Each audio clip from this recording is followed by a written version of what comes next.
surat 13. Okay. Muqaddimah muallif. Nampak nah? Bismillahirrahmanirrahim.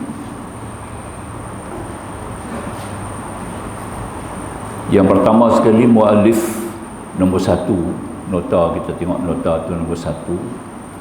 Muqaddimah muallif, ya.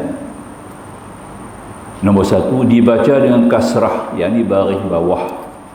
Muallif, bukan muallaf. Muallif yang bermaksud penulis atau pengarang. Bukan fathah baris atas muallaf, kerana yang bermaksud orang yang dilembutkan hatinya menerima mu'alman Islam atau orang yang baru masuk Islam, itu mu'allaf, ya. Tapi kita baca dengan mu'allif. Mu'allif ni pengarang kitab lah, ya, pengarang kitab ni. Baik, inilah adalah muqaddimah Syekh Abdul Qadir Al-Mandili. Nampak nah? Ya, boleh nah, insyaAllah, ya. Ini adalah muqaddimah Syekh Abdul Qadir Al-Mandili sendiri, pengarang kitab Penawar Bagi Hati, yang akan disyarahkan ini. Jadi kitab yang ada depan kita ni adalah kitab syarahan kepada kitab asalnya Penawar Bagi Hati, ya, yang ditulis, yang dikarang oleh Syekh Abdul Qadir Al-Mandili, ya. Maka itu ia dikekalkan kesemuanya seperti muqaddimah asal, supaya para pembaca dapat menyelami bahasa hati beliau. Muallif ni, ya, muallif di sini adalah Syekh Abdul Qadir Al-Mandili. Kemudian kita jumpa huruf ba. Bismillahirrahmanirrahim. Nombor 2, ba. Ba di sini berfungsi sebagai musahabah, yang bermaksud kebersamaan untuk mengambil keberkatan, tabaruk. Jadi mula dengan bismillah ni untuk mengambil berkat. Sebab ada hadis Nabi, apa juga perkara, pekerjaan, urusan yang tidak diawali dengan bismillah, maka akan putus berkat, tidak ada berkat. Itu artinya. Jadi maka tu dimula dengan, kitab ni dimula dengan bismillahirrahmanirrahim, ya. Kemudian ismun ada di situ, bismillahi ba sin mim. Sin tu daripada asal kalimahnya ismun, nama. Berasal dari perkataan sumuwun, yang bermaksud sesuatu yang tinggi atau kedudukan yang tinggi, ya, itu artinya.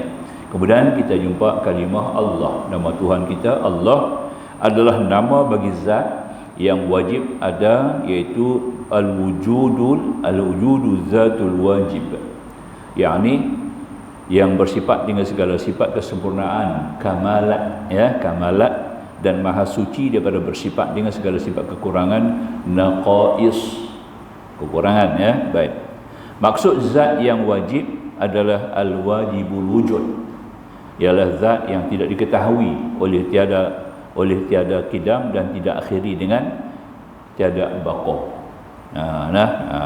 Yang ini tiada artinya baqa, qadim arti qidam artinya tidak ada pendahuluan.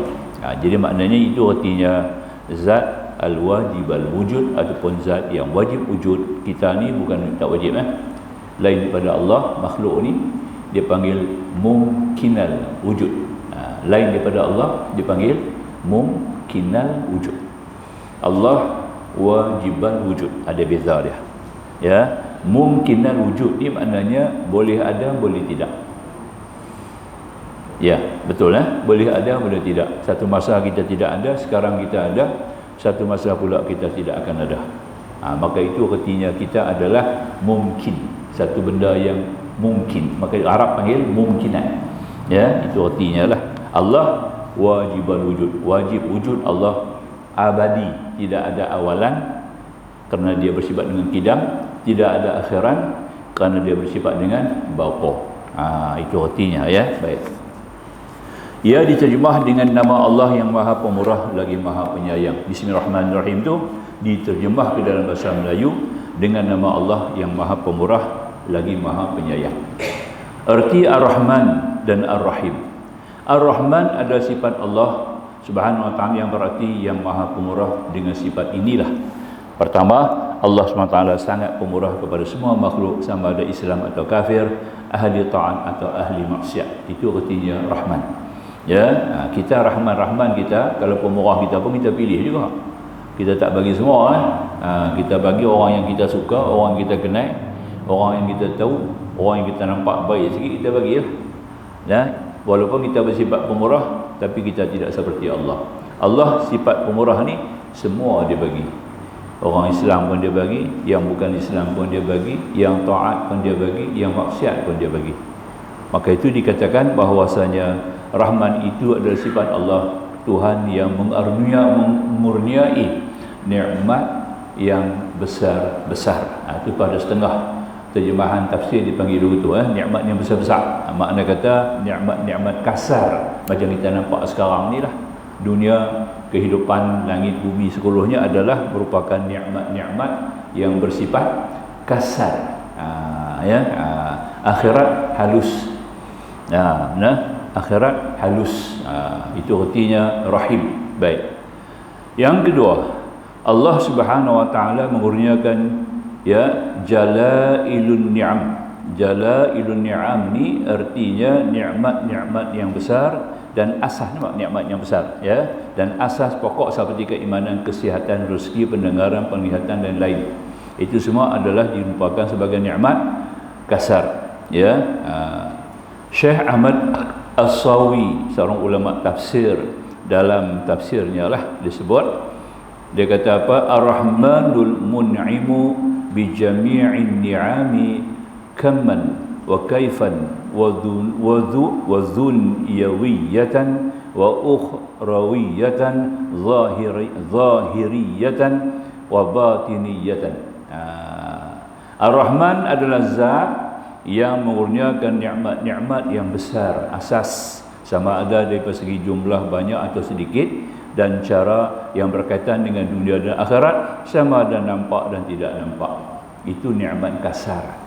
Nikmat kasar ni benda yang akan hilang, yang akan hapus dan akan maknanya rosak. Itu artinya nikmat-nikmat yang disebut sebagai nikmat-nikmat yang kasar. Itu artinya lah, kerana dia tidak kekal. Itu artinya bahasanya. Ar-Rahim ni pula ada sifat Allah Ta'ala yang berarti yang maha penyayang. Dengan sifat inilah, pertama, Allah Subhanahu Wa Ta'ala sangat menyayangi, mengasihi orang yang beriman. Pemurah pada semua, tapi kasih rahim pada sebahagian. Ini ada beza.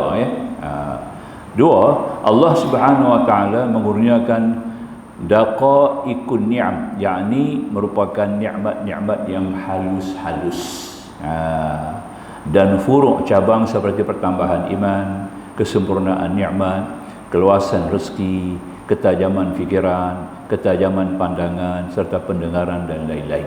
Ini kita panggil sifat rahim, fungsi yang mana akan berlaku keluar daripada sifat ar-rahim.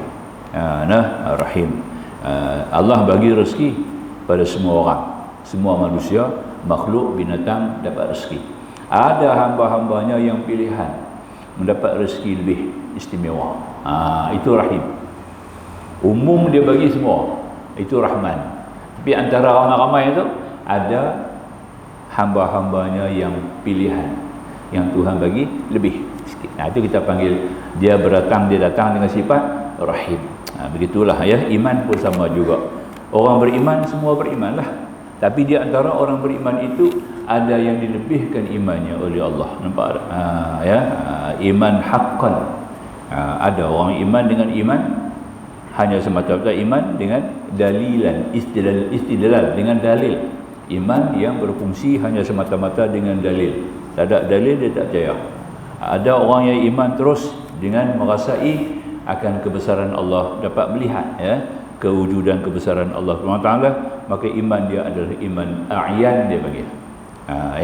Ada iman yang merasai hubungan dengan Tuhan tak putus, bukan kata sekadar dia menyedari wujudnya Allah, tapi terasa hubungan dengan Tuhan itu begitu intim.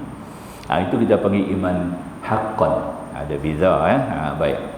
Syekh Ahmad As-Sawi berkata, Ar-Rahimul Mun'imu bidaqa'ikin ni'ami kamman wa kaifan wa dhunyawiyatan wa ukhrawiyatan zahiriyatan wa batiniyatan. Ar-Rahim ni adalah zat yang mengurniakan nikmat-nikmat yang halus, sama ada bersegi jumlah banyak atau sedikit, dan cara yang berkaitan dengan dunia dan akhirat, sama ada yang nampak dan tidak nampak. Itulah maknanya sebagian nikmat yang tambahan, tambahan sedikit kelebihan daripada yang lain. Itu ada beza dia, ya. Baik. Nikmat-nikmat Allah. Watak tu Tuhan bagi kita, watak yang kita nak faham dengan sifat zat, yang kata zat, sifat-sifat Allah Rahman Rahim ni, Allah zahirkan kepada diri kita sendiri. Contohnya lah, kalau kita ada 5 orang anak, ya, kita rata samalah, kita layan mereka sama rata, kita bagi peruntukan kehidupan mereka, dawa tanggungan kita sama rata. Tapi ada seorang, mesti ada seorang yang istimewa sikit. Jadi yang 5 tu kita rahman lah, bersifat rahman. Semua kita bagi sama rata. Semua ada makan, ada minum, ada tempat duduk, ada pakaian, ya. Ada keperluan yang dia perlu kita bagi. Tapi antara 5-5 tu ada seorang kita rahim. Dia lebih sikit lah, ya. Mesti ada seorang. Itu tak boleh lari punya, nah. Mesti ada.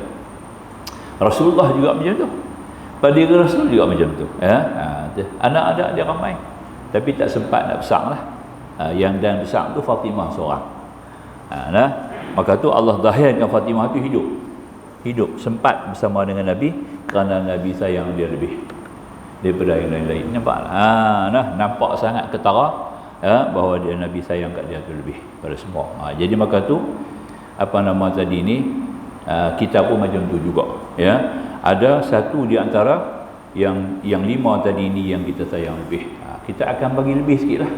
Pandangan pun lebih, perhatian kita kepada dia pun lebih, pengawalan penjagaan kita kepada dia pun lebih. Nampak, ya. Apa-apa barang nak bagi pun kita akan bagi lebih kat dia. Jadi maknanya Tuhan turunkan bakat kepada diri kita sendiri supaya kita dapat mengenal Allah dengan lebih jelas. Begitulah artinya Rahman dan maksud Rahim. Baik.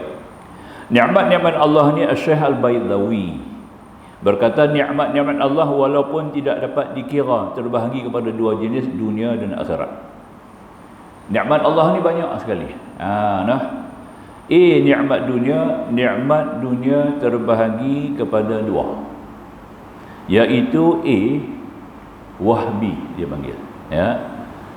Wahbi ataupun tanpa usaha, bukan wahbi, yang sudah faham tak? Wahbi baca dengan hak, ya, bukan ni ha simpui. Kalau wahbi dia hak rangkum, hak maftuhah dia panggil wahbi. Tapi wahabi dia bukan wahbi, wahabi. Ambil pada nama Allah. Nama Allah Wahhab, ya. Rabbana la tuzigh qulubana ba'da idh hadaitana wa hab lana min ladunka rahmah, ya, innaka antal wahhab. Itu kita sebut, itu nama Allah. Jadi kebetulan ulama tu nama dia Abdul Wahhab. Jadi ajaran dia dipanggil Wahabi. Itulah beza dia. Tak ada apa, pun ambil nama Allah juga tu, ya. Di sini Wahbi baca dengan ha simpui. Wahbi ini tanpa usaha, ya. Wahbi ini tanpa usaha. Artinya Allah bagi kat kita terus satu nikmat tanpa usaha. Kasbi yang kedua perlu kepada usaha.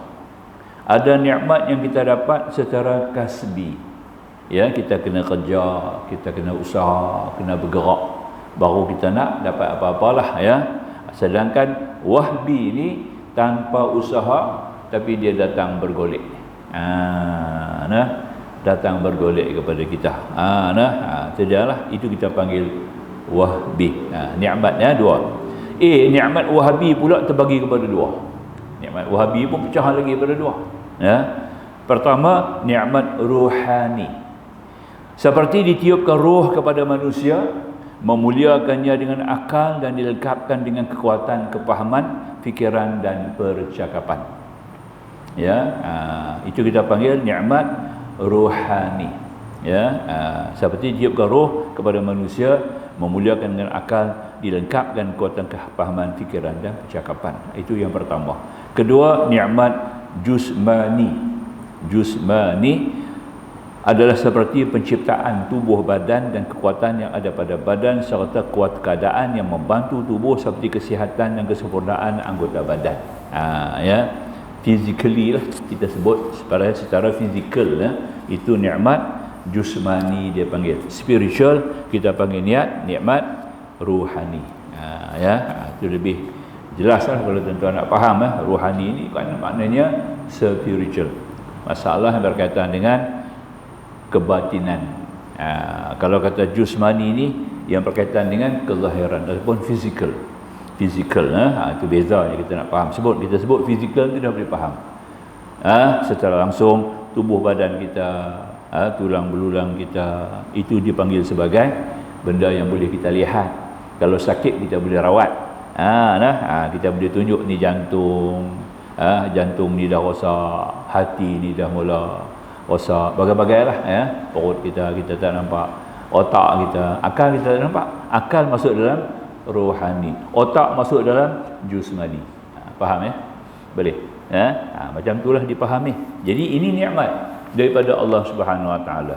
B, nikmat kasbi pula terbagi kepada dua juga. Pertama, menyucikan jiwa daripada sifat-sifat tercela, takhalli dia panggil, dan menghiaskan dengan akhlak-akhlak yang diridai Allah dipanggil tahalli. Ini nikmat kasbi, kita kena usaha. Nikmat ni kita kena usaha. Lepas tu dia mula dengan takhalli, tahalli. Ta tu menunjuk kata usaha. Maknanya kita kena guna tenaga, kita kena guna usaha, kena guna masa, ketika dan berbagai perkara lah. Kita kena ambil kesempatan yang mana telah Allah berikan kepada kita. Guna mata, telinga, guna mulut, guna tangan, kaki, untuk kita nak dapat apa? Nikmat tadilah, secara nikmat yang dipanggil nikmat kasbi, itu artinya. Baik. Dua, menghiasi tubuh dengan perlakuan yang baik, perhiasan yang cantik, pangkat dan harta. Itu nikmat, dipanggil nikmat. Yang kedua, menghiasi tubuh dengan perlakuan yang baik, perhiasan yang cantik, pangkat dan harta. Itu luaran. Kalau badan kita sendiri, kita perelokkanlah badan kita, kita ada misai, kita andam misai, kita trim rambut kita bagi elok, kita basuh badan kita supaya bersih. Itu sebagai nikmat. Yang kedua masuk nikmat kasbi. Kalau kita tak mandi, duduk kotor tu lah. Kita kena usaha mandi, baru kita dapat tubuh badan yang sihat dan bersih. Itu panggil kasbi. Faham ya? Itu nikmat yang Tuhan bagi, masuk dalam kumpulan nikmat kasbi. Macam tu juga kita nak makan yang sedap-sedap. Saya tambah sikit situlah, kita nak faham ya. Kita nak makan, nikmat makan ni, kita nak makan yang sedap, betul tak? Yang sedap tu kita kena usahalah. Cari yang makanan yang baik-baik, kita proses dengan cara yang baik untuk mendapat makanan yang baik, supaya kita dapat mencapai kepada yang kata nikmat ruhani tadi. Dia katakan sedap. Sedap tak nampak, makan nampak. Sedap kita tak nampak, kita nampak makanan pedas kita tak nampak, kita nampak cabai. Itu beza dia. Itu panggil nikmat kasbi, nikmat rohani. Nikmat rohani tadi yang itulah, yang kata makan sedap. Makan nikmat kasbi, sedap tu nikmat rohani. Itu macam mudah. Saya bagi cara mudah lagi nak faham. Di sini pun kita agak tak apa nak ni. Saya bagi cara mudah lagi kita nak faham. Baik. B, nikmat akhirat. Ia termasuklah diampunkan dosa atas kelalaian yang pernah dilakukan oleh hamba, mendapat keredaan Allah dan diletakkan di tempat yang tinggi dalam syurga bersama dengan para malaikat yang dekat dengan Allah selama-lamanya. Ini dipanggil nikmat akhirat. Tuhan bagi kepada kita nikmat akhirat. Neraka bukan nikmat, syurga. Neraka tak masuk, azab tak masuk, azab kubur, azab mahsyar, azab neraka tidak masuk dalam nikmat akhirat. Tapi nikmat akhirat ni adalah antaranya yang pertama sekali, Allah mengampun dosa kita. Kemudian Allah ridha kita. Kemudian Allah rahmati kita, masuk syurga. Itu nikmat akhirat. Kita nak dapat 3 nikmat awal dulu. baru boleh dapat syurga lah. Nikmat yang pertama maghfirah, pengampunan. Yang tu kena dapat dulu. Tak dapat pengampunan, hak lain tak main. Itu penting sekali ya. Nikmat yang kedua ridha, mardiyah. Yang tu kalau penting. Kalau Allah tak redha, apa pun tak dapat. Nampak tak? Tapi kalau Allah mengampunkan kita, Allah akan redha kita dengan sendirinya lah ya. Memang sifatnya akan datang. Kalau Allah ampun kita, yang pertama maghfirah, maka kita akan diberikan pengampunan. Kita sudah layak untuk diredai oleh Allah.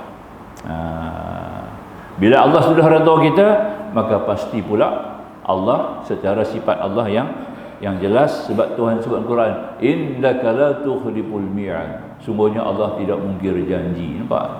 Ya, sebab itu kita boleh kata tetap, kalau kita sudah dapat keridhaan Allah, tetaplah pula kita akan mendapat rahmat Allah Subhanahu wa taala. Kerana itulah merupakan sunnah Allah, merupakan nikmat Allah di akhirat. Itu kita faham. Jadi sekarang ni kita kena cari pengampunan dululah. Apa kita buat pun kita kena cari pengampunan dulu. Ya, mendapatkan keampunan daripada Allah itu paling penting.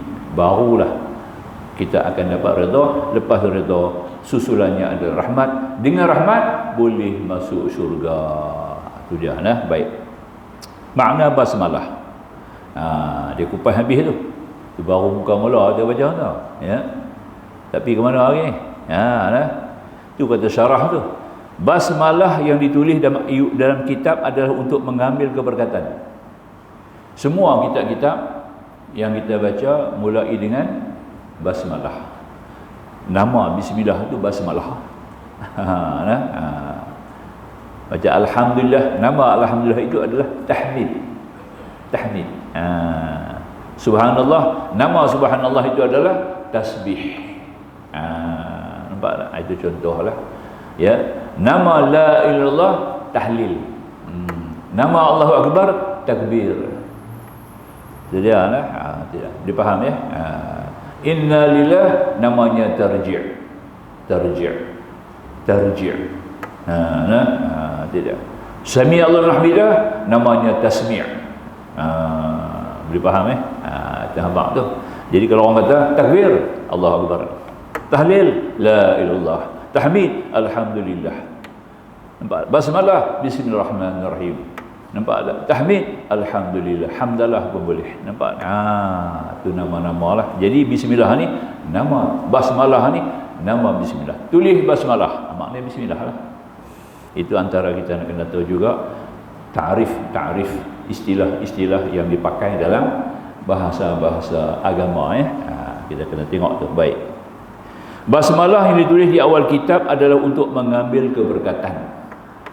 Seolah-olah penulis mengatakan bimusahabati bismillahirrahmanirrahim walifu kitabi hadza mutabarrikan. Dengan adanya kebersamaan nama Allah Subhanahu wa ta'ala yang maha pemurah lagi maha penyayang, aku menulis kitabku ini untuk mengambil keberkatan dengannya basmalah. Nampak tak?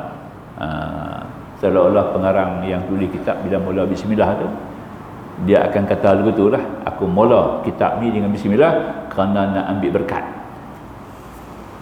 Ya, itu dia. Dalam Quran ada satu surah yang tidak ada bismillah. Surah apa? Surah Taubah. Surah Taubah ni tak ada bismillah. Boleh baca bismillah lah. Kita nak mula baca surah tu, boleh mengambil berkat. Nampak tak? Apa kata ulama baca juga bismillah. Walaupun dia tak ada bismillah.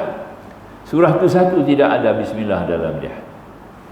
Ya, tapi kita yang baca boleh membaca dengan mula bismillah semata-mata kerana nak ambil berkat.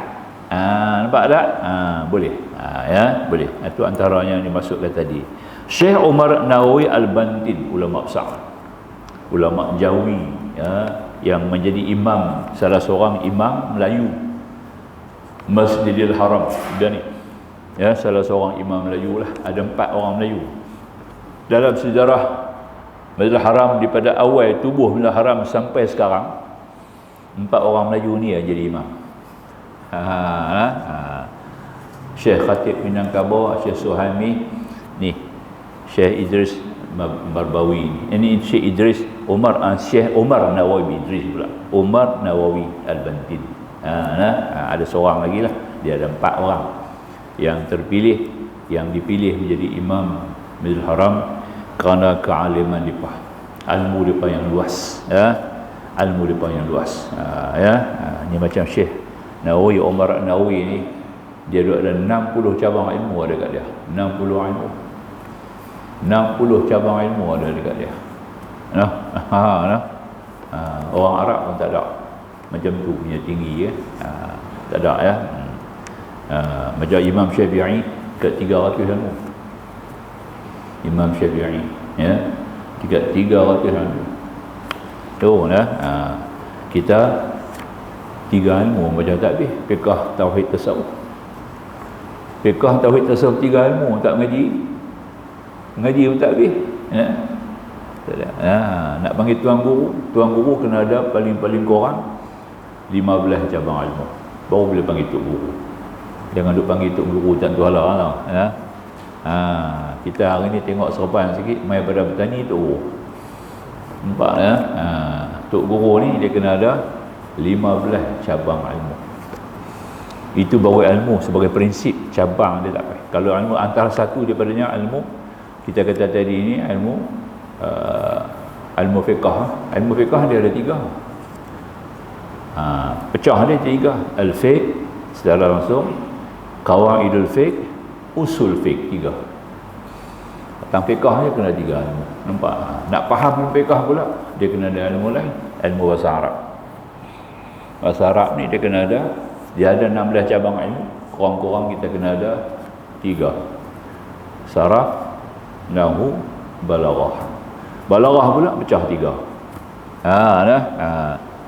Ma'ani, bayan dengan apa nama, badi'. Ma'ani, bayan, badi'. 3 ilmu tu panggil balaghah. Tak mesti lain lagi tu. Kalau tauhid, ilmu tauhid dia kena ada cabang mula 2, ya. Qawaidut tauhid, kaedah tauhid. Dia panggil usul tauhid. Kena ada ilmu tu pula. Quran dia kena ada ilmu Quran pula, ada 14 ilmu dalam Quran saja. Bukan kata mengaji tajwid saja, kita mengaji satu, ya, tajwidnya satu. Nampak tak? Ilmu qiraah dia ada dalam tu. Ilmu uslub dia ada dalam tu. Am khas dia ada, nasikh mansukh, masya-Allah, ya. Semua ilmu ini kena ada kat kita, baru layak panggil tuan guru. Bukan kata boleh cakap sikit fiqh dua, tuan guru. Tak boleh, tuan guru kena ada paling kurang 15 ilmu dengan cabang-cabang dia sekali. Okey, ni Syekh Nawawi Al-Banti ni 60 ilmu, tak masuk cabang dia lagi. 60 ilmu ada dekat dia, masya-Allah, ya. Syekh Ahmad Fatani 45 ilmu. Itu ada sebut ni, mana kata ada sebut dalam kitab-kitab lah ni, yang saya boleh baca ni. Sambung, ya. Dia kata makna bismillah kita baca tadilah sebab ditulis basmalah. Sebab ditulis basmalah, pengarang menulis basmalah di awal kitabnya kerana beberapa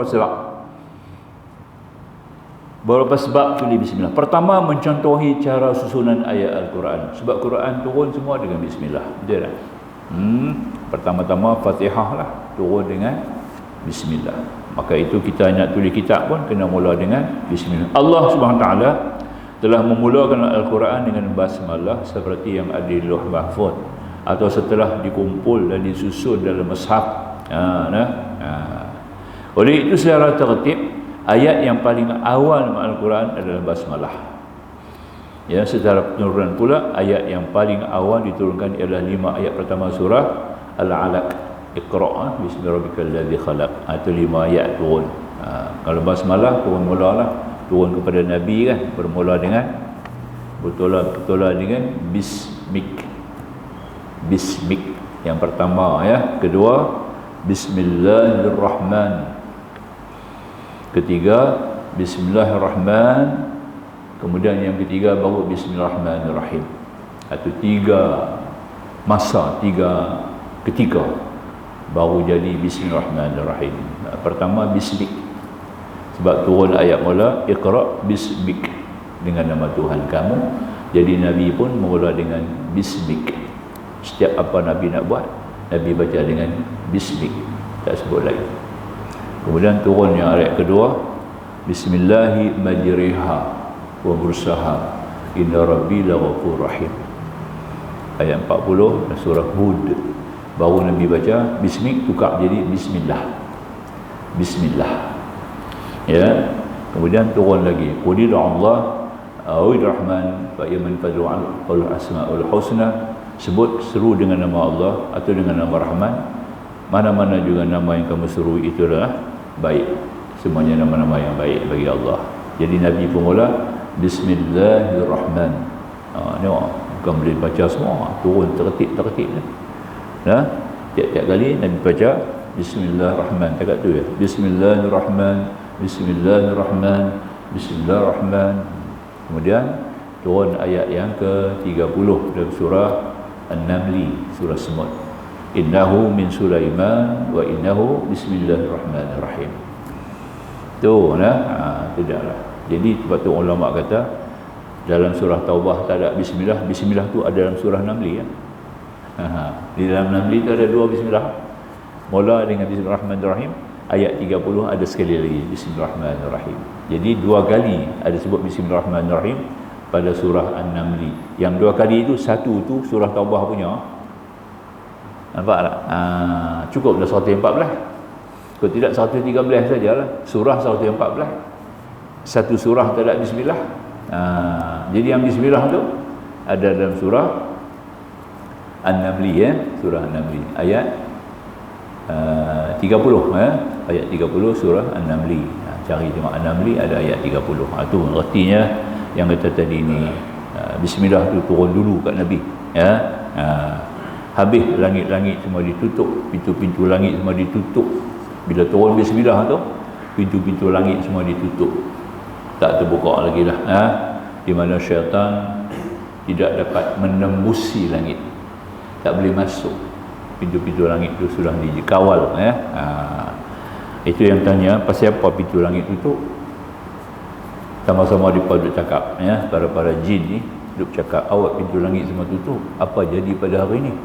Rupanya dia dapat maklumat hari itu di mana Rasulullah SAW dilahirkan, Maulid.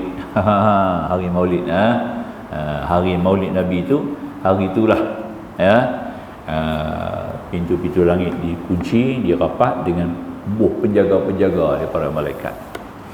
Hari itu juga berhala-berhala yang ada di sekitar Kaabah runtuh, bertabur, jatuh. Hari itu juga ya, api Hercules Rom ya, api yang tak pernah padam, api orang-orang Majusi ya, api tu dalam dia punya colok tu colok gergasi tu. Api tu Olimpik adalah dia pakai Olimpik masih kekal lagi lah, sebab Olimpik mari daripada Rom. Dia kekal lah budaya tu sampai lah ni. Bila tu ada sukan Olimpik kena ada jamu api tu, orang bawa lari ya. Itu masih budaya Majusi lah kan, budaya Majusi lah. Sebab tu negara-negara Arab tak mula lagi buat Olimpik ni, tak ada lagi lah, tak ada lagi kan. Olimpik tak ada buat lagi negara Arab, tak ada lagi lah, tak ada kan. Cuma bola lah, bola sepak sekali baru ni di mana ya, apa tu, Qatar. Di Qatar baru mula di Qatar. Tapi sejak seorang Raja Qatar kuat, dia tetap cari Islam jugalah. Kalau ikut pertandingan bola sepak tu, dia kena mula dengan minum arak. Nampak tak? Nak buka rasmi pertandingan bola sepak dunia, dia kena minum arak tu. Nampak tak? Tu lah. Tutup pun sama juga, kena minum arak. Tapi Qatar tak bagi. Tak boleh. Dia mula dengan ceramah. Dia panggil pula Zakir Naik pula. Lagi pemarah. Perasmian majlis bola sepak tu antaranya adalah ceramah perdana oleh Dr. Zakir Naik. Lagi dia marah terus. Putih hubungan. Apa nama, Kanada putih hubungan dengan Qatar. Kanada putih hubungan dengan Qatar. Ada satu negara lagi, negara mana yang putih ya, putus hubungan sampai sekarang. Pasal panggil apa, India putus hubungan dengan Qatar. India agak marah. Pasal apa panggil Dr. Zakir Naik. Tidak lah, itulah. Baguslah Qatar tetap dengan pegangan Islam. InsyaAllah. Tapi kalau buat di Saudi mungkin boleh ya. Muhammad Salman habis dah hari ni di depan Madinah tu. Kalau kita pergi Madinah, depan Madinah tu ada hotel-hotel semua dah pecah dah. Pecah habis dah. Keliling Madinah tinggal Baqi' aja. Baqi' dengan Masjid Nabi ya. Hak lain sebab pecah lah. Ya. Dia nak buat satu bandar lebih besar daripada Las Vegas. Ya. Dengan kemodenan dia, dengan sosial ibadahnya, urusan pekerjaan sosial dia yang luar biasa, ya, termasuk dengan hiburan-hiburan apa semualah. Kononnya begitulah nak buat di Madinah, ya. Habis hari ni kalau kita pergi Madinah tinggal masjid dengan Baqi' ya. Yang lain semua dah habis daripada sil nak runtuh ya. Semua masa nak runtuh. Ini projek Muhammad Salman. Ya, baik. Yang kedua mencontohi perbuatan Nabi. Setiap kali memulakan penulisan dan surat-suratnya, Nabi SAW menyuruh penulis baginda memulakan dengan basmalah, seperti surat baginda kepada Herkal Raja Mesir dan lain-lain.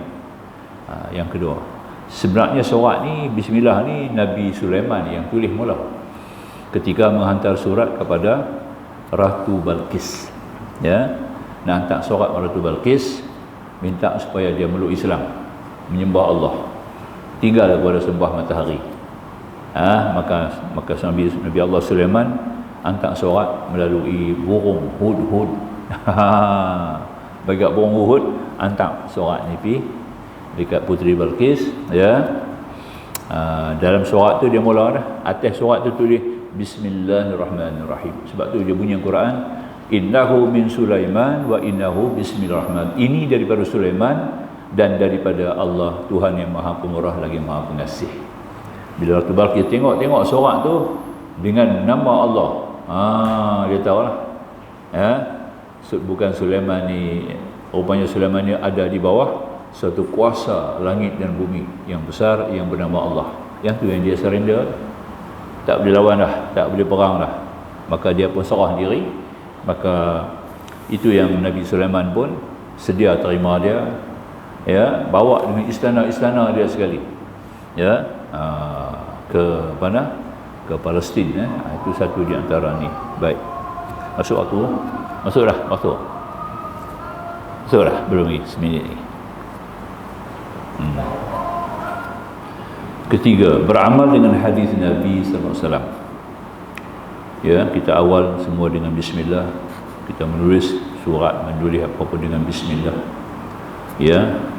Rasulullah SAW bersabda, kullu amrin dhi balin la yubda'u fihi bismillahirrahmanirrahim fahuwa aqta', wa fi riwayatin fahuwa abtar, wa fi riwayatin fahuwa ajzam.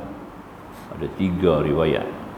Setiap perkara penting yang baik yang tidak dimulai padanya dengan bismillahirrahmanirrahim, maka ia menjadi terpotong, kurang keberkatan. Ya, aqta' maknanya terpotong, putuslah dia punya urusan itu dengan keberkatan pertolongan Allah. Tu maksudnya aqta', terpotong. Wa fi riwayatin fa huwa abtar. Abtar ni tidak ada jalan keluar. Ya, dia terbantut, dia tergantung. Ya, wa fi riwayatin fa huwa ajzam. Ajzam ni seolah-olah penyakit macam kita kena juzam lah. Dia sudah jadi kanser. Penyakit benda tu sudah jadi rosak. Urusan-urusan yang kita nak buat tu sudah jadi rosak. Tidak memberikan faedah. Itu maksud dia. Ya. Baik. Kemudian faedah yang keempat, perlindungan dan perkampunan yang ada dalam basmalah. Dalam kitab Maraki al-Ubudiyah, Syekh Muhammad Nawawi juga Al-Bantin lagi, ulama besar ni, menyebutkan bahawa Bismillahirrahmanirrahim punya 4 perkataan yang mengisyaratkan kepada yang pertama, 4 penjuru yang digunakan syaitan untuk menggoda manusia, iaitu daripada depan, belakang, kanan dan kiri.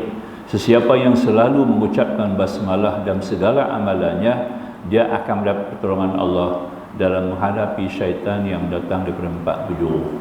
Ya, penjuru yang pertama secara depan, makna kata dia akan menggoda, dia akan cuba menginfluence kita, menguasai jiwa kita, menggoda kita sehingga kita ikut jejak dia. Kemudian yang kedua, yang ke belakang, penjuru belakang ni, makna kata dia akan mencari-cari jalan untuk mengenakan kita, nampak tak, untuk memperdayakan kita. Dia mari daripada kanan, ya, penjuru kanan pula, dia cuba akan membawa perkara-perkara yang indah-indah, yang cantik-cantik, sebenarnya itu adalah sebagai satu penipuan. Contohnya dunia. Kemudian datang daripada kiri, ya.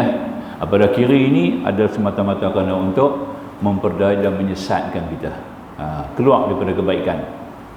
Tadi dia cuba tunjuk kebaikan belah kanan, tapi kebaikan inilah yang akan merugikan kita dunia, kebaikan yang bersifat duniawi. Dia mari pada kiri, dia akan memperdaya kita untuk menjatuh ataupun meneroboskan kita ataupun membinasakan kita terus dengan apa yang datang daripada kanan tadi. Itulah 4 penjuru. Orang tak abang ni 4 penjuru ni apa tak kupas, apa dia 4 penjuru. Itu artinya ini ada sebut dalam kitab Al-Jihad, nama kitab Jihad, kitab Arab Jihad yang ditulis oleh Syekh Abdul Rahman Jibril. Kalau kita buka dalam kitab tu, kita akan jumpa dalam hadis tu yang kata datang iblis daripada 4, syaitan datang daripada 4 penjuru ni. Penjuru-penjuru ni, itulah dia punya motif dia. Pertama, memang dia akan goda kita untuk menjatuhkan kita. Lakum ma'adu mubin. Sebab tu kata Tuhan kata lakum ma'adu mubin, yang musuh kamu yang terang pasti dia main depan. Dia main depan-depan kita. Ya, belah kanan, belakang tadi ini dia cuba akan, makna kata menjadikan kita semata-mata kerana menyesatkan kita lah ke belakang dengan yang kita faham sekarang ni, berbagai-bagai doktrin, izm yang keluar, setelah selesai apabila tamatnya era pemerintahan Khulafa Rasyidin, ya, setelah hilangnya era ataupun berlalunya era pemerintahan Khulafa Rasyidin 30 tahun, mula datang faham-faham yang salah. Antaranya yang masuk faham apa? Yang kata Nabi, wa taftariqu ummati ala 73 millah kulluhum finnar. Dan berlakulah perpecahan di atas umat aku dengan 3 kumpulan yang besar, 70 cabang, 73. Kulluhum finnar, semuanya terhunjam dalam neraka, illa millatan wahidah, kecuali satu yang terlepas. Qalu wa ma hiya, bertanya sahabat apa dia yang satu. Nabi pun kata ma ana alaihi wa ashabi, yakni apa yang mereka berpegang di atas diriku, di atas aku dan atas sahabat aku. Dipanggil ahli sunnah wal jamaah. Itu sudah mula wujud, ya, faham-faham yang salah. Seantara faham ni kita panggil izm lah, izm ataupun kita sebut isma, isma ataupun kita sebut sebagai doktrin, ya. Satu faham yang dia reka-reka dengan akal dan nafsu, bukan akal yang sejahtera, bukan akal yang salim, akal yang satu. Itu yang keluar faham Mu'tazilah, faham Qadariyah, faham Jabariyah, faham Mujassimah, itu sebagai contohlah yang datang tadi. Syiah, itu yang datang daripada ajaran yang salah. Sampailah sekarang ni banyak lagi lah, ya, datang kepada faham-faham yang lebih buruk, sampai kepada liberalisme, ya, komunisme, etisme, macam-macam lagi lah, ya, yang wujud macam-macam ni, itu datang daripada belakang, penjuru belakang. Hak kanan ni datang dengan nikmat-nikmat keduniaan, hiburan, keseronokan, kelalaian, itu kanan. Yang kiri ni sesat dia lah, dia punya hanyut lah, duk kiri. Nampak, itu kata tadi ni datangnya syaitan daripada 4 penjuru. Boleh faham, tak kupas ni kita tak tahu dia 4 penjuru apa, dia main 4 penjuru buat apa, mesti ada sebab lah. Dia tak terang dalam kitab ni, Dia tak syarah ni pasal apa, ya? Mungkin dia tak jumpa lah, ya? Alhamdulillah dia tak jumpa. Kalau kita kaji balik, ada yang disebut hadis ni. Saya cari, saya duduk tengok dalam kitab di mana sebab apa empat penjuru ni. Empat penjuru ni pasal apa datang syaitan pada empat penjuru, sebab Quran pun ada sebut, dia akan didatangkan syaitan tu daripada iblis. Kata sendiri, aku akan mendatangi daripada hadapan, belakang mereka, daripada kanan dan kiri mereka. Iblis kata sendiri dalam Quran. So jadi ni kita kena faham, datang depan buat apa, kok belakang main macam mana, main kanan lagu mana, main kiri macam mana. Ni kita dapatlah bila kita tahu dia punya apa nama taktik dia tadi ni, maka kita boleh buat persediaan lah, itu dia mari pada depan, kita guna Al-Quran, kita guna hadis. Dua itulah abang boleh menghadapi setiap yang datang dari depan kita. Dia datang di belakang kita, perlu pada ilmu. Kita perlu dengan ilmu. Yang lain pada Quran dan hadis, kita perlu pada ilmu datang pada belakang. Yang ketiga, dia datang di pada tiga, kita perlu mengenal nafsu-nafsu kita. Itu untuk kanan. Datang daripada kiri, kita perlu mengenal akan nikmat-nikmat Allah seluruhnya. Kita dah baca tadi nikmat tu. Itulah yang akan kita terselamat. Sambung. Kemudian yang kedua, empat keadaan manusia melakukan maksiat dan dosa, iaitu sama dan dalam keadaan sembunyi, terang-terangan, malam dan siang. Basmalah yang selalu diucapkan oleh seorang hamba dalam kehidupan seharian boleh menghapuskan dosa-dosa yang telah dilakukannya dalam empat keadaan ini. Ada sebut dalam Maraqi Al-Ubudiyah. Kitab ini ditulis oleh Syekh Umar Nawawi Al-Bandin. Empat keadaan manusia, maksiat dia, dosa dia, sama ada daripada sembunyi, terang-terang, malam dan siang. Itu empat suasana, dalam keadaan sembunyi. Banyak perkara yang berlaku dalam keadaan yang tersembunyi, yang tak dapat lihat. Contohnya hasad, dengki, itu sembunyi, tak nampak. Mana kita nampak? Orang berdiri depan kita, bercakap kita, kita tak tahu dia tu mungkin sedang dengki kat kita, dia mungkin hanya meraga-raga dalam keadaan yang melihatkan kebaikan, tapi pada hakikatnya dia ada sebab motif datang jumpa kita tu. Itu sembunyi, tak nampak. Hasad, dengki dia, taram dia, kesumbat dia pada kita, kita tak nampak. Itu yang sembunyi. Yang terang-terang kita nampak lah, terang-terang, orang tipu kita dengan scammer dan sebagainya, itu terang-terang. Malam, jahat malam pula. Siang, wa min syarrin nafasat, wa min syarri ghasikin idza waqab, wa min syarri idza waqab, apabila malam dia kelam. Tuhan kita nampak, itu keadaan malam kelam. Jahatnya malam tu, baik pun malam, jahat pun malam. Kejahatan malam tu yang boleh merosak kebaikan malam. Nampak tak? Dia ada dua malam, dia ada baik, dia ada jahat. Yang baik, orang bangun untuk sembahyang tahajud, itu baik. Orang berzikir, baca Quran, itu baik. Dan ada kejahatan malam yang berlaku belah malam, belah siang tak jadi. Karena malam tu ada bersekongkol dengan iblis. Sampai orang nak berubat pun ada setengah berubat malam, dia tak berubat siang, tak boleh. Nak berubat malam siang. Saya ada pergi satu tempat, saya tengok malam ramai sangat nak pergi ke dia. Kalau nak pergi, kita pergi lepas maghrib tu, memang kena beratur, kena tunggu panjang, nak sampai rumah dia. Dan sampai pagi baru boleh jumpa. Dekat nak subuh baru dapat jumpa dia, yang beratur.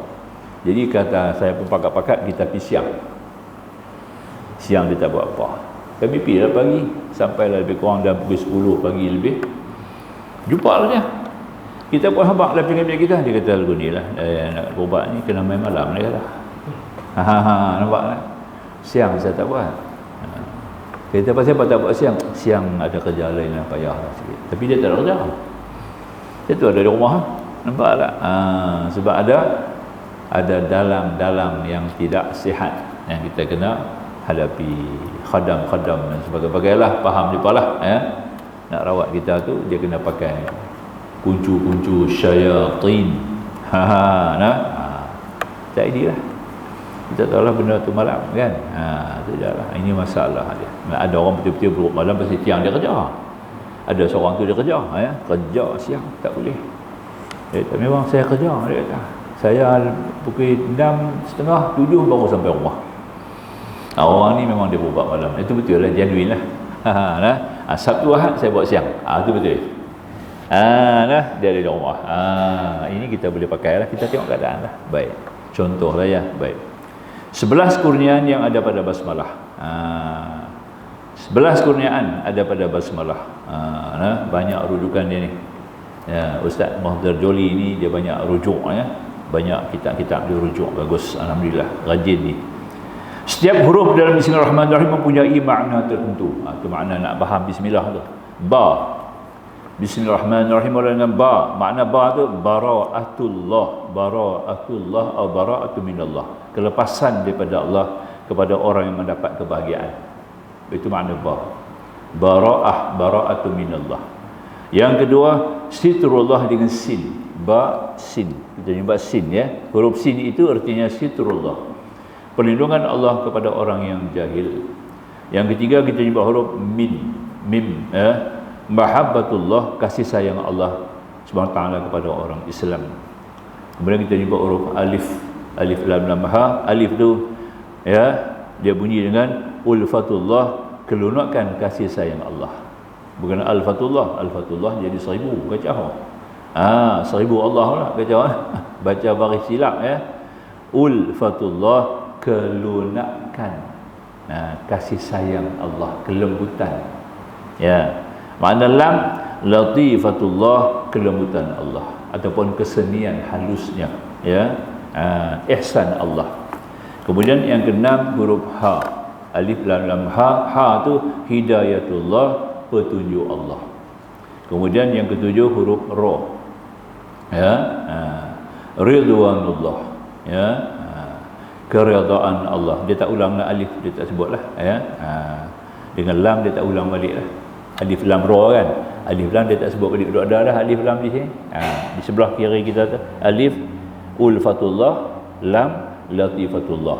Dia terus masuk kepada ha kan. Ya. Kemudian terus kepada ra ya. Ra tu maknanya ridwanullah. Ridwanullah, keredaan Allah. Kemudian huruf ha, hilmullah, kelonggaran kepada Allah, daripada Allah kepada orang yang berdosa. Yang kesembilan huruf mim, minnatullah. Dia ada dua. Mim di sini ada dua. Satu mahabbatullah pada bismillah mi. Kedua pada huruf mim ar-rahma. Ar-rahma ya. Mim tu minnatullah, kurniaan Allah kepada orang yang beriman. Yang ke-10 huruf nun. Nirrahim. Ya, alif lam ra dia tak ulang lah, dia ambil terus kepada nun, artinya nurul ma'rifah, cahaya ma'rifah di dunia dan cahaya ketaatan di akhirat. Yang ke-11 yadullah, ya, kepada Allah kepada orang Islam. Yadullah tu tangan Allah lah. Tangan Allah diterjemah dengan pemeliharaan Allah kepada orang Islam. Itu berarti ya yang ada tadi ni 11 kurnia yang ada dalam basmalah. Baik. Ini ulama lah, ulama cari tada hadis ni, kita cari hadis tak jumpa ulama punya kajian, daripada kajian menguasai khususan daripada faham begitu jauh dalam ilmu bahasa Arab, ulum bahasa Arab. Terlalu jauh mereka dapat memahami, jadi apa boleh faham huruf-huruf ini ya, apa dia punya maksud. Kemudian basmalah sebagai pelindung. Syekh Ahmad As-Sawi mengatakan bahawa jika basmalah dibaca sebanyak 21 kali sebelum tidur malam, orang yang bacanya akan selamat daripada syaitan, rumahnya terselamat daripada kecurian, selamat daripada mati mengejut dan bala-bala yang lain pada malam itu. Ya, ya, itu artinya lah. Maknanya 21 kali sebelum tidur. Nah, ini pun kita tak jumpa hadis lah. Ya, jadi ulama-ulama, ustaz-ustaz yang ada pengajian ilmu hadis ni, dia pertikailah ya. Ini tak ada asal, tak ada dalil ya. Jadi bila tak ada dalil jangan amal, begitu. Tak ada dalil jangan amal. Nah, tidak nah. Tak gitu. Tu nah. Macam kita makan buah ya. Kita masuk hutan ada pokok buah. Siapa punya hutan tu? Ya, tanah kerajaan, government land ya kan.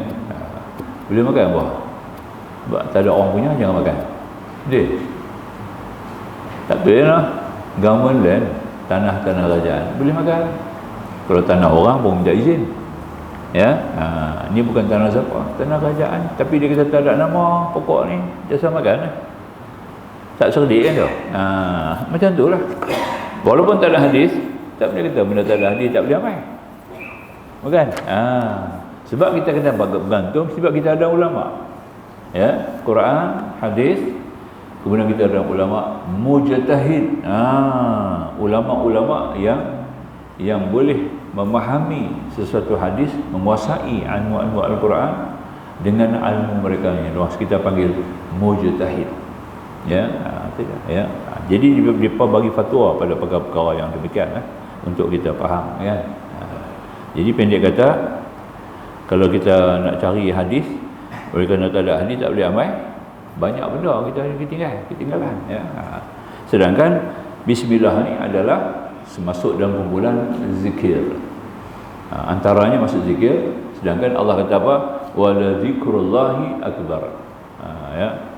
Dan adalah dengan zikir itu adalah satu di antara perkara yang sangat besar. Zikir ni satu urusan yang sangat besar. Maka itu kita jadikanlah bismillah itu dengan zikir, ya. Boleh nak tu yang datang macam-macam kaedah cara berzikir, suruh amal yang ni 1000 kali, amal yang ni 40 kali, amal yang ni 5 kali, kan macam-macam kan, ya. Ini semua datang daripada ijtihad ulama yang menguasai ilmu yang luas, khususan dalam ilmu cabang bahasa Arab, ya, luas. Baik, bahawa jika basmalah dibaca 21 kali sebelum tidur dan boleh jadi sebagai jam gerak, kita boleh sebut minta kepada Allah dengan bismillah 21 kali, ya Allah engkau bangunkan aku jam 3 pagi. Tak dia pukul 3 pagi dia gerak. Baru nampak betul tak betul. Walaupun tak ada hadis, ya. Cuba try tengok. Ya, jam gerak pun pasang je lah. Pasang lebih sikit. Jam gerak kata kita nak suruh bangun pukul 3, kita pun jam gerak pukul 4. Nampak tak?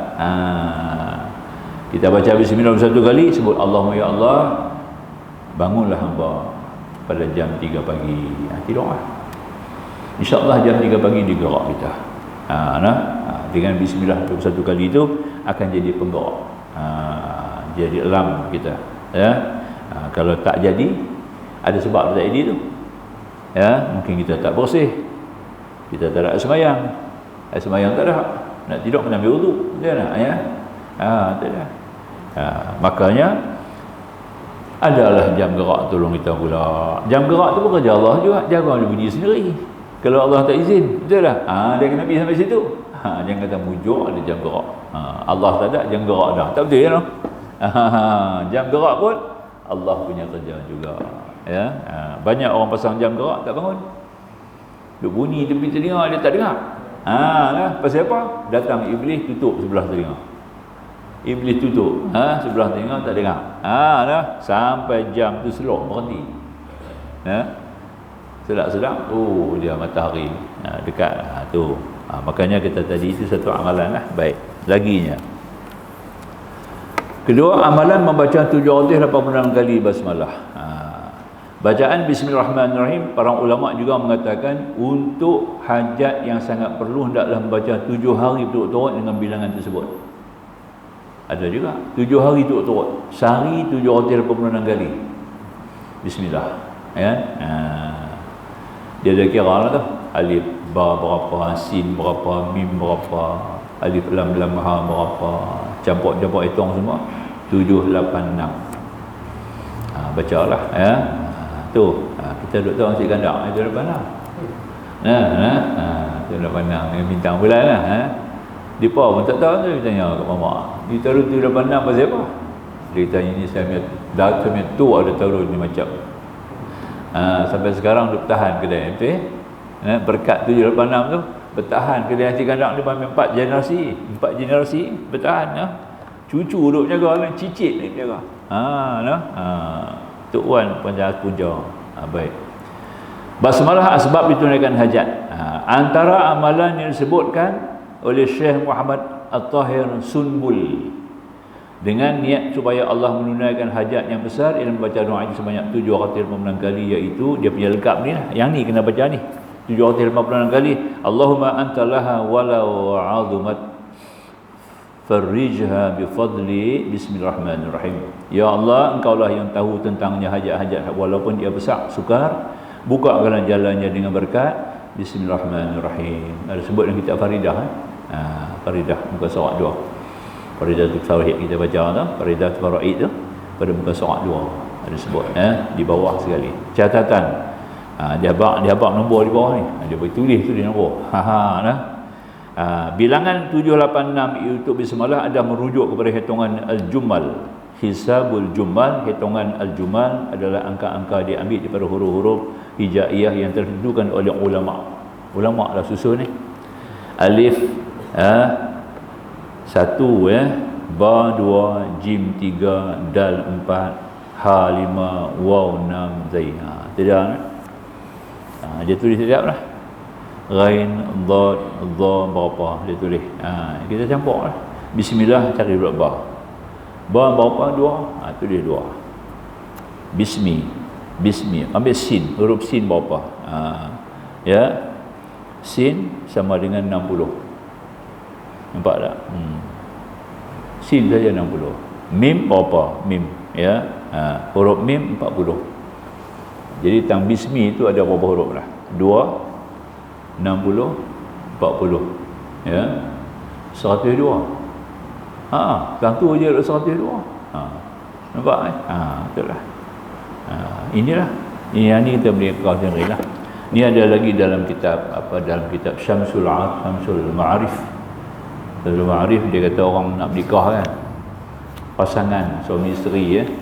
Kita nak tahu kita punya keserasian. Ni depa baru nak kita dah nikah tak payahlah. Kita tak payah kira lah. Tapi saya nak kira apa boleh, tak ada masalah. Ya. Dia ada tunjuk kan. Sekian banyak ni macam mana jadi, sekian banyak ni apa jadi rumah tangga dia, kan? Ya. Itu kita tak boleh percaya. Kalau percaya itu rosak kita. Nampak tak? Tapi nak tengok boleh lah. Macam kita nak ambil nama saya Hassan kan. Jadi sin dia dua. Pasti ada sabdu. Sin nun dia lah. Hassan. Dia kena 2 S. Tengoklah berapa ada 8. Nampak? Sin ada berapa? Sin ada 60. 120 dengan 8 128. Nun ada berapa? Ya, nun ada 50. 128 jadi 200 apa ni? Itu contohlah katanya. Berapa huruf tu? Ambil isteri kita pula, isteri kita punya huruf pula. Tulis Arab dulu, baru kita cek nombor dia. Kemudian tengok dalam dia punya darajah dah, dalam kitab tu darajah dia. Depa ni keserasian macam mana? Itulah. Depa punya keserian. Ada lah kot. Depa ni sering bergaduh ke. Nampak tak? Kita jangan bergaduh. Kita datang dulu tu jangan bergaduh. Tengok huruf kita ni. Hang dengan aku juga, hang aku ni ikut huruf kita hanya bergaduh. Nampak tak? Maka tu kita jangan bergaduh lah. Kita lawan dia balik. Nampak tak? Jangan kita ikut dia bergaduh, kita kena bergaduh. Tak betul kan? Kalau gaduh kita tunjuk nombor kita. Nombor kita ada sekian-sekian banyak. Pasal tu kita bergaduh selalu. Tak boleh lah tu. Itu sudah menyalahi akidah rosak. Itu kena faham. Contohlah, baik. Jadi yang ketiga, alhamdulillah bermula puji dan pujian daripada segi bahasa ni kita ambil kemudian lah. InsyaAllah kita baca kemudian lah. Dekat tu je. Okey. Kita ambil dekat basmalah je. Nombor 3, alhamdulillah ni kita akan baca pada kuliah kita bulan depan. InsyaAllah. Itu rekod InsyaAllah. Aqul qawli hadza astaghfirullahaladzim li wa lakum. Akhirul kalam. Wallahu subhanahu wa ta'ala alam. Bismillahirrahmanirrahim. Alhamdulillah. Wassalatu wassalamu ala nabiyyina Muhammad wa alihi wa sahbihi ajma'in. Subhanaka la ilma lana illa ma 'allamtana innaka antal alimul hakim. Rabbi shrah lana sudurana wa yassir lana umurana. Rabbana atina fid dunya hasanah wa fil akhirati hasanah wa qina adzabannar. Walhamdulillahil alamin. Wassalamu alaikum warahmatullahi wabarakatuh.